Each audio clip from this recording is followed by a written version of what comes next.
El trabajo es individual, siempre fue ese, gente. No hay otra forma. ¿Ya? El trabajo depende de la dedicación de cada uno, depende de la integración que cada uno tiene con su compromiso interno, no con nosotros. Es su compromiso interno. Bienvenido. Yo soy Humano Luz. ¿Puedes contarnos sobre la muy antigua guerra de la constelación de Pegaso y Casiopea entre humanoides y reptilianos, anterior incluso al modelo humano de la constelación de Lira? ¿Es correcto afirmar que aquí los reptilianos fueron derrotados? Bien, la guerra de Pegasus vino por la invasión de Andrómeda. Los grupos que se escaparon de Andrómeda, de los reptilianos, los Chopats, se escondieron en las dos galaxias enanas vecinas que se llaman sextante, A y B. Una está a 4.000 y otra a 4.500 años luz aquí, también cerca. De ahí se fueron para Pegasus. Por eso que tú ves Andrómeda por el hoyo de Pegasus. Pegasus tiene 4 estrellas grandes y las 4 tienen más o menos la misma magnitud y Andrómeda está al medio, se ve de ahí del medio. Entonces, Pegasus es un portal y los draconianos de Andrómeda entraron por allá y se atraparon y se dominaron los 4 planetas, los 4 estrellas con todos los sistemas solares. Y de ahí se fueron a Casiopeia y Pegasus y Perseo. Y ahí empieza la guerra, porque llegamos nosotros, empezamos a capturar a estos reptilianos y a sacarlos. Entonces, hay una operación masiva de los 7 samuráis comandada por Akira, por Toranki, antes de que empiecen su ciclo internacional como miembros de la Superconfederación, y se corren a todos estos seres. Entonces los humanos que estaban allá no eran de esta galaxia, eran de la Superconfederación, la Nikea, eran de los miembros de octava nona dimensión que se densificaban a 5 o 6D para hacer la operación de limpieza. Entonces, la guerra de Pegasus, Casiopeia y Perseo fue corta, fue profunda, pero fue corta. No se compara a la de Orion, que fue una catástrofe. La de Orion vino mucho tiempo después, como 3.000 millones de años después, algo así. En ese sentido, ¿qué papel desempeñó en todo esto? Y ya lo has mencionado, el imperio nodiano de Polaris. ¿Y en qué momento se da el ataque reptiliano definitivo, comandado por los Chopats, al sistema solar de Avior, en Vega, para apoderarse de la matriz genética micaélica humana, Homo adámico Cad Amon, y acceder así a dimensiones superiores? Bueno, los nodianos son posteriores a Vega, ¿ya? Vega es cuando Mika le pide a los felidios, los gatos, y a los aviarios que generen el modelo Cadiamón adámico de Salvington. Entonces, los geneticistas aviarios, que son la origen de algunos reptilianos, y los felidios, que son mamíferos, formatan a pedido de la Orden de Mika, de la Orden Santa Esmeralda, pero del Consejo Micaélico, en la séptima dimensión a nivel astral superior, formatan el primero Cadiamón adámico. ¿Ya? Y supuestamente el primer modelo humano a tener vida es Arcángel Miguel, que lo llaman de Amelius, que es el Jesús de ellos. ¿Ya? Entonces, eso se formata en la séptima dimensión porque vamos a entender el gran enlace que hay el código genético MCM. Mika tuvo una idea genial. Hacer con que un hijo paradisíaco pueda venir a la materia bariónica sin entrar en la ruta encarnacional. Entrar y salir ahora que le dé la gana, pero sin quedarse atrapado en un cuerpo. ¿Cuál era el problema? Todos los cuerpos que habían de 6, 7, 8 D, por lo menos, y 5 y 4, que en 4 no existían, ¿verdad? Ellos no comportaban la energía cognitiva de un hijo paradisíaco, tenían que mandar pedazos fractales. Entonces todos ellos querían conocer la estructura bariónica, tener la experiencia bariónica, pero no estar atrapados en el ciclo encarnacional. Entonces Mika, hablando con esta red, con Metratón y con el consejo evolutivo de Unversa, dice, bueno, ¿por qué no creamos un ADN? Pero ese ADN no existe, pero lo inventamos. Si nosotros creamos el universo, ¿por qué no podemos inventar eso? Entonces, como ingenieros genéticos, crían el código MCM, que es Morontial Crístico Mahatma. Y ese Cadiamón adámico, que son varias razas, no es solamente la humana, tienen la capacidad de, vamos a decir, encarnar o incorporar una conciencia cósmica superdimensional sin morir. Entonces es como si nuestro cuerpo, no el de humano a la Tierra, ese cuerpo fuera un portal normal de ir y volver. ¿Cuál era el problema? El Cadiamón sería un dios físico, lo que nunca había sucedido. Por eso todos querían ese código genético, principalmente la Zaratén y todos los otros locos, porque querían el poder supremo total para controlar las cosas de su forma. Porque Mika es amor, amor y amor. Es un ser extremadamente poderoso, pero él es amoroso, él es cariñoso. Él no es dictatorial, él no es disciplinado, ¿ya? Entonces decían, pero Mika me entregó todo, ¿entiendes? Por ser un ser de puro amor, de pura bondad. Entonces,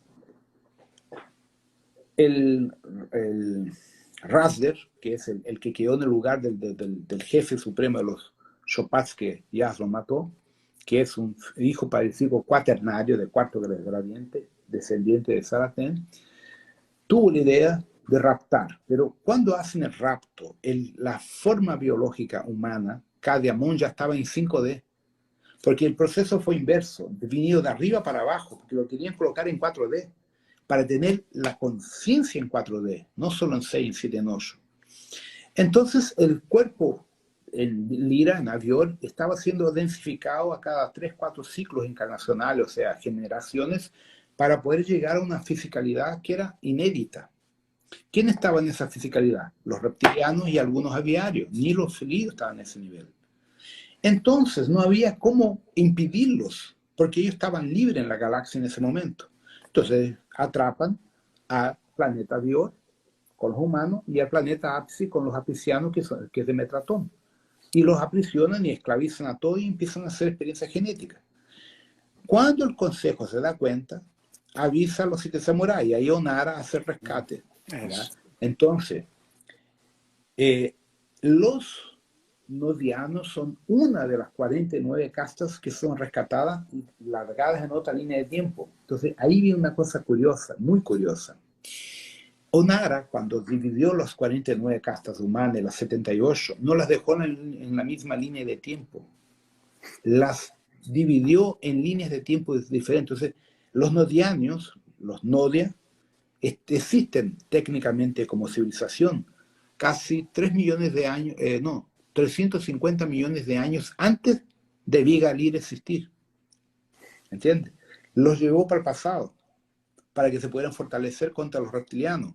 Los llevó los sirios a la línea del futuro, mucho más en el futuro. ¿Entiendes? Entonces, eso dificultó completamente la localización y la destrucción del proyecto MCM.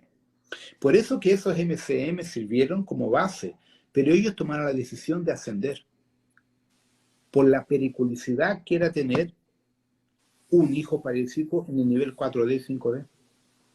Ellos optaron, no, vamos a seguir de largo arriba.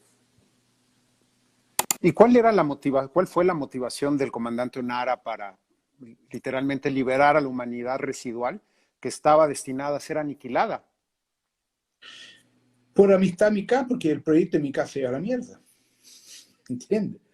Entonces eso no era posible, porque fue mucho esfuerzo, mucho proyecto de todas las jerarquías crear ese proyecto de MCM en la forma mamífera humana, porque ya existen los felinos, en otras formas raciales.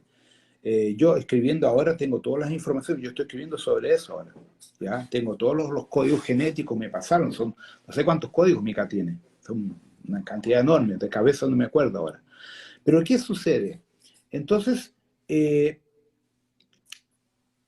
si se permitiera que los reptilianos tomaran pose de todo el sistema genético, ellos destruirían todo lo que fue construido con amor. Lo tomarían por el poder de la conquista. Entonces, el trabajo de los 7 samuráis es que eso no suceda.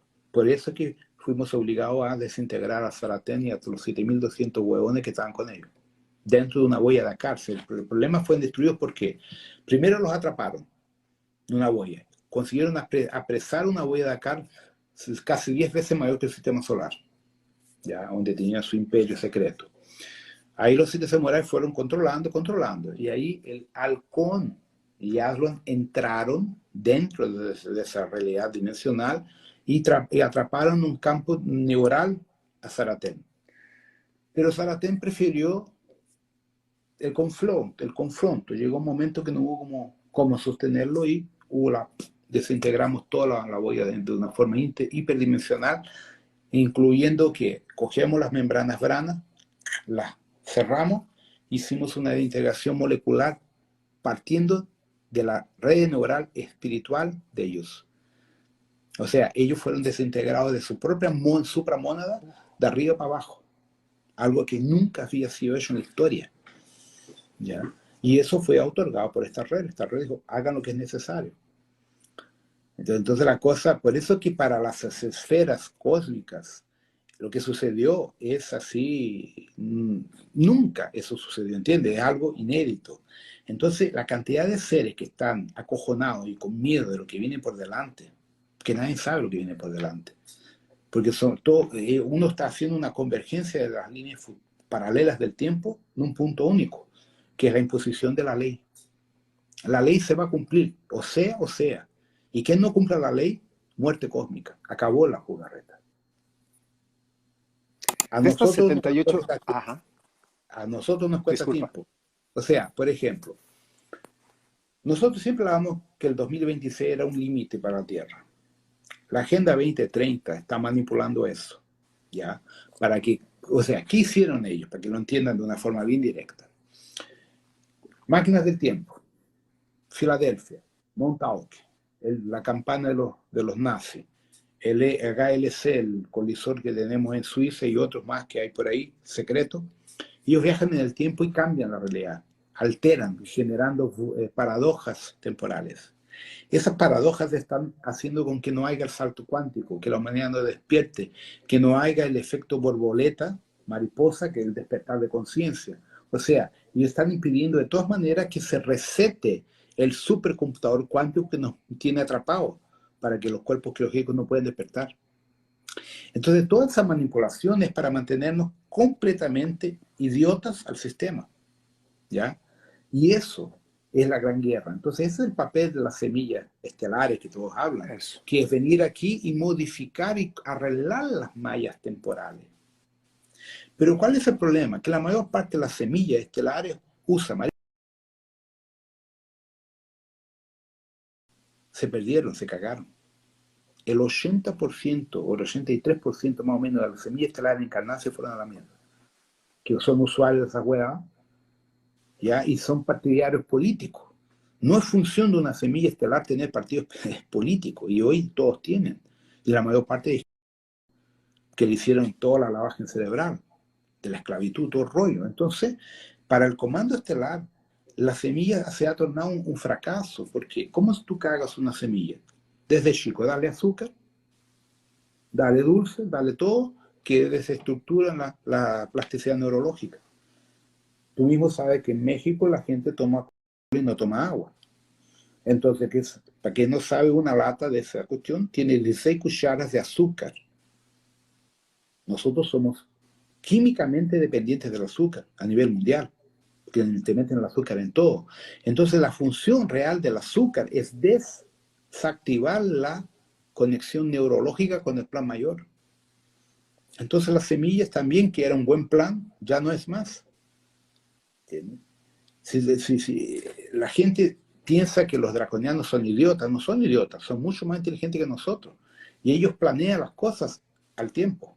No es para ahora. Ellos planean 300, 400 años las cosas. Por eso que están en el poder. Todas las familias que controlan el mundo están en el poder de ellos. Y forman parte de estas casas comerciales galácticas. ¿Sí?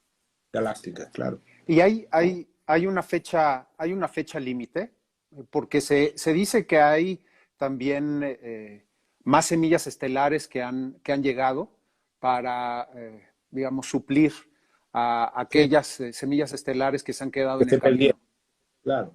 Muchas están en el plano astral todavía, no han ni siquiera encarnado. Y tendrán que encarnar pronto. No, muchas no van a tener tiempo de encarnar. Muchas van a trabajar en el plano astral como los llamados orishas, disfrazados de orisha, disfrazados de maestros, lo que sea, para ayudar desde el plano etérico a nuestro desarrollo psíquico.